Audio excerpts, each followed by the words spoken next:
Hello बच्चों, मैं आज आपको नीट यूजी 2024 के लिए जो पाँच पाँच कल 5 मई 2024 को एग्ज़ाम होने वाली है, उसके लिए एनटीए के तरफ से कुछ ड्रेस कोड के लिए गाइडलाइंस आया है। जो मैं आपको बता रहा हूँ वो गाइडलाइन को फॉलो कीजिएगा और परीक्षा सेंटर पे जाइएगा। अगर आपने उस गाइडलाइन को फॉलो नहीं किया तो आपको परीक्षा में बैठने नहीं दिया जाएगा, परीक्षा में आपको एंट्री करने ही नहीं देगा। तो वो गाइडलाइन आपको बता रहा हूँ कि एनटीए ने क्या क्या गाइडलाइन दिया है। सबसे पहले आपको कोई लॉन्ग स्लीव यानी लंबी बाह वाली कपड़ा पहन करके नहीं जाना, यानी फुल स्लीव का, यानी हाथ तक पूरा हाथ तक जो कपड़ा आता है लंबी बाह का कोई कपड़ा आपको जर्सी टी शर्ट शर्ट वगैरह पहन के नहीं जाना है। एलोवेरेट टाइप का जो कपड़े होते हैं वो पहन के नहीं जाना है। आपको शॉर्ट स्लीव जाना है, जो शॉर्ट आधी बाही वाली कपड़ा होता है वो पहन करके जाना है। अगर आपने पूरा फुल स्लीव पूरा बाह का कपड़ा पहन के गए तो आपके सेंटर वाले उसको आधी बाह को काट देंगे कपड़े को, आपका पूरा कपड़ा बर्बाद हो जाएगा, पूरा आपकी ड्रेस बर्बाद हो जाएगा। दूसरा, अगर आप कोई धार्मिक आर्टिकल पहन करके जाते हैं, जैसे कुछ होते हैं समुदायों में, अलग अलग समुदायों में होते हैं धार्मिक आर्टिकल पहन के जाते हैं, जैसे सिख धर्म में होता है, मुस्लिम धर्म में होता है, तो ऐसे अलग अलग जो धर्मों में पहन के जाते हैं उसके लिए अगर आप पहन के जाते हैं तो 12:30 बजे आपको सेंटर को बताना होगा एडवांस में।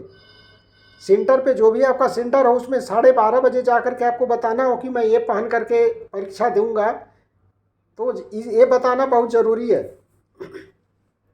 उसके आगे है, आपको इसके लिए लेके जाना क्या क्या है। आपको नीट यूजी का एडमिट कार्ड होना चाहिए, उसके साथ में 2 पासपोर्ट साइज फ़ोटो जो आपने फॉर्म भरते समय जो अपलोड किया था वो 2 फ़ोटो होना चाहिए।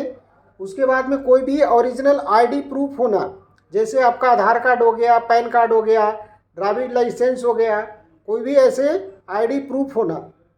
उसके बाद में आपको शूज पहन के नहीं जाना है, आपको चप्पल पहन के जाइए, आप सैंडल पहन करके जाइए।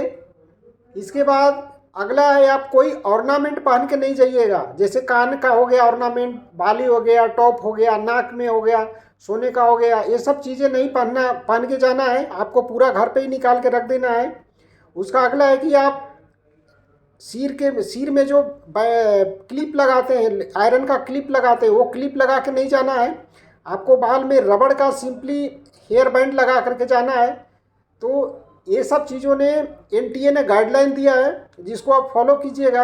अगर ऐसा फॉलो नहीं करते हैं तो आपको सेंटर में एग्ज़ाम के लिए प्रवेश देने के लिए अनुमति नहीं देगा। तो ये सब चीज़ों को ध्यान में रखिए। और ये जो फॉलो मैंने जो बताया है कि एलोबरेट टाइप का कपड़ा नहीं पहन के जाना है जिसमें लंबा बाह हो। कोई धार्मिक आर्टिकल अगर पहन के जाते हैं तो 12:30 बजे सेंटर को बताना है।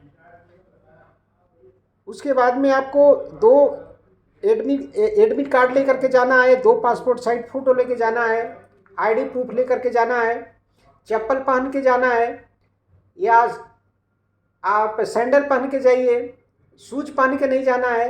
पैर में अगर बेटियां जो रहती है, गुड़िया रहती है जो पायल पहनती है, पायल पहन करके नहीं जाना है। यानी कोई भी मेटल जैसा जो भी चीज़ें हैं आपको पहन करके नहीं जाना है। आप जो टी शर्ट पहन रहे हैं उसमें भी मेटल वाला कोई बटन वाला मेटल का बटन नहीं होना चाहिए। तो ऐसी चीज़ों को ध्यान रखिए और सिंपल कपड़ा टी शर्ट पहन करके ऐसे चीज़ हो जाइए जो आपको परीक्षा में रुकावट नहीं करे। चलिए ठीक है, मेरा शुभकामनाएं आपके साथ में है। आप परीक्षा में सफल हो और देश को एक चिकित्सक बनकर, डॉक्टर बनकर सेवा करें। थैंक यू, धन्यवाद।